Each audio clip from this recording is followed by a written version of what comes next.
President Salva Kiir has fired his petroleum minister Ezekiel Lol Gatkuoth and named Awow Daniel Chuang as his replacement. The petroleum ministry is one of the most powerful in South Sudan, accounting for more than 90% of the country's total revenues.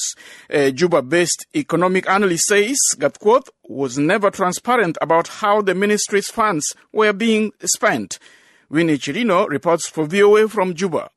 Ezekiel Lol Gatkuoth was appointed by President Kiir on August 2, 2016 on the SPLM-IO ticket under first Vice President Taban Dengai. Agostino Ting Mayai, a policy analyst at the Juba-based SAD Institute, says during Ezekiel Lol Gatkuoth's first year as Petroleum Minister, oil production and revenues declined as conflict raged across the country. Mayai says on top of far less oil being produced, oil prices were falling on the international market. Mayai acknowledges that Gatkouth had worked to increase oil production over the past year, but despite increased production, the higher oil revenues did not benefit the general public. There have been widespread complaints from the regular person to the level of central bank that money is not coming through because it's either what is to be produced is mortgaged out ahead of time, or when it comes through, there are people with contracts ready who are just getting the cash, and it does not get into the government's account. And that shows, in a nutshell, deficit in Ezekiel's leadership. Mayai says the Petroleum Act stipulates that revenues generated from oil must be deposited in the central bank account and not be spent or circulated by the Ministry of Petroleum.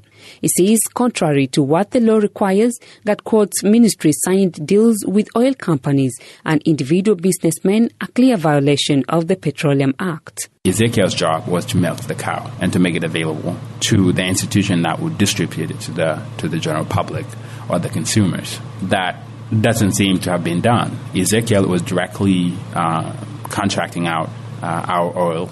Project-based activities were undertaken, which were completely outside his docket. That amounts to criminality.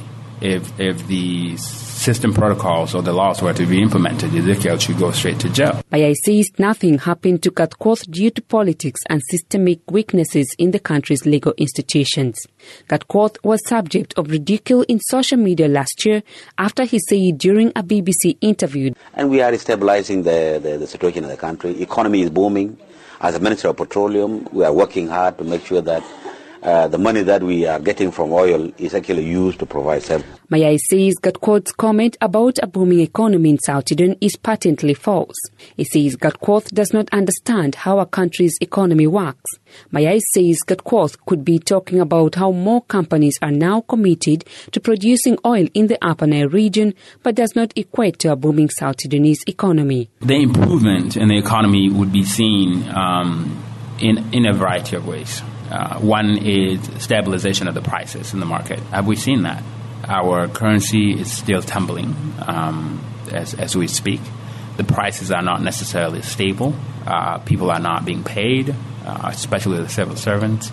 The army suffers from lack of resources. Even just a salary is not provided. You have the infrastructure as it was when we moved to Juba, especially in the rural areas. Mayai says the government should have used oil revenues to improve academic institutions and technology infrastructure across the country, which he says lag far behind compared to the rest of the region. He also accuses Gatkouth of exaggerating the amount of oil being produced per day, in addition to not telling the public how much money is coming in from oil or how that money is being used. Gatkouth was not reachable by phone. The former minister is out of the country. He flew from Russia after attending an economic event to Nairobi and has reportedly proceeded to Nigeria on a private visit. South Sudan currently produces roughly 175,000 barrels per day, according to the government. For VOA News, I am WinnieCirino in Juba.